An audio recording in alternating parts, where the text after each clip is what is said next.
I said a little bit earlier that one of the things that truly surprised me, and there's only like two of them, that really surprised me coming out of this Disney presentation. One was the fact that I really was expecting them to recast the role of T'Challa because the character is just so important. But the other one was, you guys know, I've said I don't know that Black Widow is going to go straight to Disney Plus, but I really believe it is because of all the things we've talked about earlier. I had kept my fingers crossed that it wouldn't, but I really believe Black Widow was going to be going straight to Disney Plus. Well, they made it official yesterday, sort of. Black Widow is going to keep its theatrical date. It is going to theaters, not theaters and Disney Plus. It is going to theaters. I believe it's May 2nd is their release date for Black Widow. And I'm going to tell you, I was thrilled to hear it, but I was surprised to hear it. I was very, very surprised to hear it. As a side note, we'll get to this in a minute. There were a lot of movies that they announced were going to go exclusively to theaters before eventually winding up. Now, one of the exceptions to that was obviously Raya and the Last Dragon, but Raya and the Last Dragon was the only film out of all the films they talked about yesterday that was going to do a premium access on Disney Plus and in theaters at the same time. It was the only one. And Rob, that is not totally surprising because you remember I said recently on this show that the Mulan experiment they did with premium access, like be a Disney Plus subscriber and pay $30, that was a disaster for them. But as we said on the show just like a month ago and a few weeks ago, that was only one film they did that with. It was too small of a sample size. We expected that they would do it at least one, maybe two more times. And it looks like Raya and the Last Dragon is going to be the next test subject to see if that is something that can work. I suspect it won't work again, but we'll see what happens. More importantly, though, is Black Widow. And this is great news. Black Widow is, when you watch the trailers, again, not a property that I have been most excited about, but the trailers have really won me over quite a bit. And it does look like something that should be a theatrical experience. So I am surprised to hear it's going theatrical, but I love that they're keeping this theatrical. And it could have wider implications, which we'll talk about in a little bit.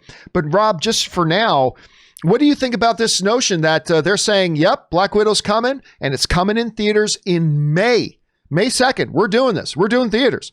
Do you have I'll believe it when I see it kind of mentality? Do you think this is great? Do you think it's a mistake? What do you think about it? Well, obviously, we're still in the midst of a massive pandemic, and the numbers are the highest they've ever been in terms of deaths and infection rate. But there is we've got a inoculations light at the end of the tunnel.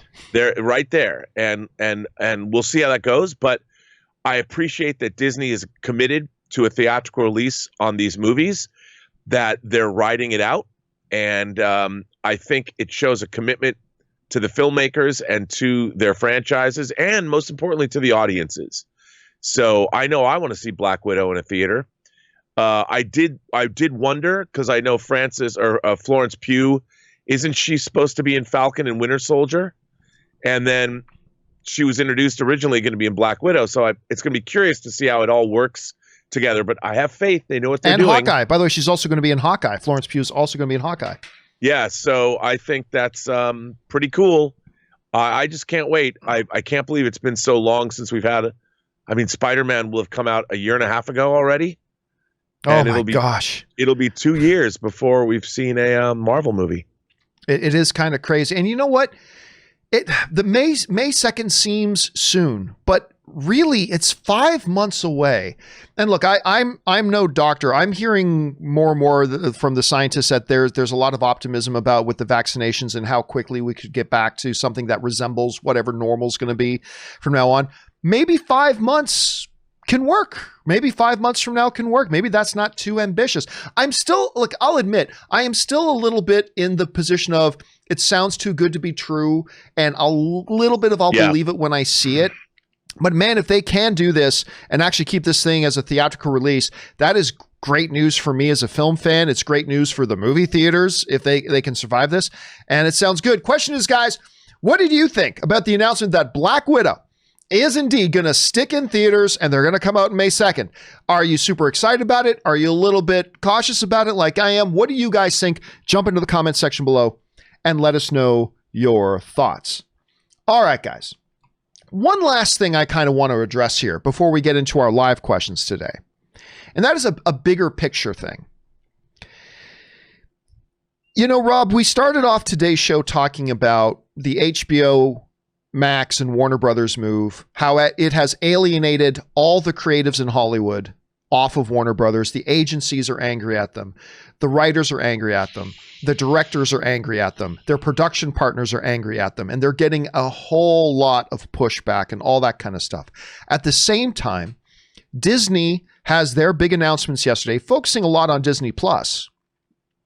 But even while talking about Disney Plus, they rolled out this long list of movies that are meant to be theatrical. Now, a bunch of movies that are going to be for Disney Plus, clearly. Sure. But they also specifically, Black Widow being one of them, and as amongst many others, laid out this big laundry list of films that they are intending to keep theatrical. I love this news. But much like Black Widow in and of itself, it's a little bit of a story of I'll believe it when I see it. Now, look, I made this video a couple of weeks ago about why Disney Plus is going all in, why Disney is going all in on Disney Plus. And certainly, Rob, yesterday, a lot of what Bob Chapek and Bob Iger talked about was the reorganizing of the company to be a streaming company first, to be a DTC, a direct-to-consumer company first. I broke down the math about why they would. But I've always thought, and I've always said that Disney can have the best of both worlds. They can live in a world where they continue to grow, make specific content for Disney Plus, take the movies that they had put in theaters and then put them on Disney Plus, plus have those movies in theaters initially, make billions of dollars there first, and then put them on Disney Plus where people will continue to subscribe to have that library content. But it just seemed to me that Disney, the way they were talking about, we're going to be DTC, we're reorganized for a company for this, it sounded like they were going to forego that, and I understood. I didn't like it, but I understood. Hearing them come on stage, and even, Iger himself specifically talking about the theatrical experience and hearing Kevin Feige talking about we're going to keep these movies in theaters, hearing Kathleen Kennedy talk about these movies and projects are going to be meant for the theater and for the big screen, blah, blah, blah. It raises a question. I don't know if it gives us answers, but it raises a question for me.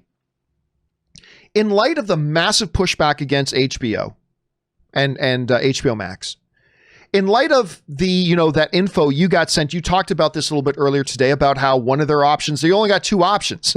And one of them is backtrack on that whole 2021 thing. Did Disney possibly, with this announcement event yesterday, did Disney just save the movie theater industry? Did Disney yesterday just maybe throw that first brick that could build a wall around the theater industry and save it? Like, could that have been hard, or are we already too far gone? Could Disney be looking at, yes, we can make our billions in theaters and become a direct-to-consumer company and make our bigger millions on streaming, but we can do both? Or do you think we're too far down that road at this point? What was your takeaway from that with all these announcements of these movies staying in theaters?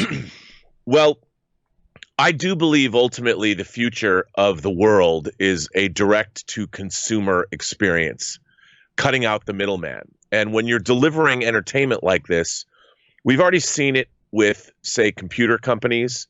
You don't buy software anymore in a box and get a drive or get a disc. You license it and you download the software directly from the company. And I think that is sort of the wave of the future. But the one thing that motion pictures have going for them is the experience of sitting in a movie theater. Especially, we have premium theaters in LA, so people they shut up. They don't talk. They're not looking at their phones because everybody poo-poos them. But when you can get that premium experience, whether it's in an IMAX theater or at a Dolby Cinema from AMC or whatever, there's nothing better than that. It's a joyous experience. It's a physically transporting experience. You actually feel it in your soul when you see a great movie in a big movie theater with big sound and visuals. And when Denis Villeneuve is pissed, I mean, he's still working on Dune and his own studio betrays him. and he's working on that big experience. He knows, dude, when I saw Blade Runner 2049 in the theater, I was one of the only people in the theater, but I saw it at the IMAX theater on Hollywood Boulevard at the Chinese. It was the most senses rattling, like my ears were, it was so loud, my teeth were chattering. It was awesome. I loved it. I mean, this is what movies are about, man. And Denis Villeneuve brought that noise literally. And I'm like, I never want to give this experience up. And I think Disney, they're in the business of providing communal experiences with people. They know that whether it's in their theme parks or in movie theaters, that they have a product to sell to people, and it's an experience, because those experiences bind people together and make people happy. And going to big movies in movie theaters, especially Disney movies, they leave people smiling, whether it's Pixar, whether it's Star Wars or Marvel. They want people to have that experience.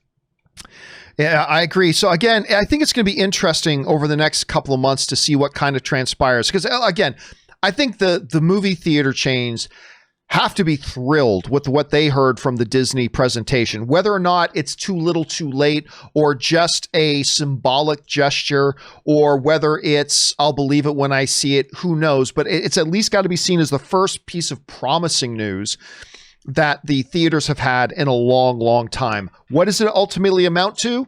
Don't know. We'll have to wait and see. We'll see how serious Bob Iger is about this stuff. Question is for you guys, what do you think about this? Do you think this is an overture by Disney and they want to save the theatrical experience because they know they make a lot of money on it and on streaming? Do you think it's just a kind gesture but really doesn't mean anything? That's totally possible. You're like me. It's a little bit of I'll believe it. Like Black Widow in theaters May 2nd. Great. I hope so, but I'll believe it when I see it. What do you guys think? Jump into the comment section below and let us know your thoughts. All right.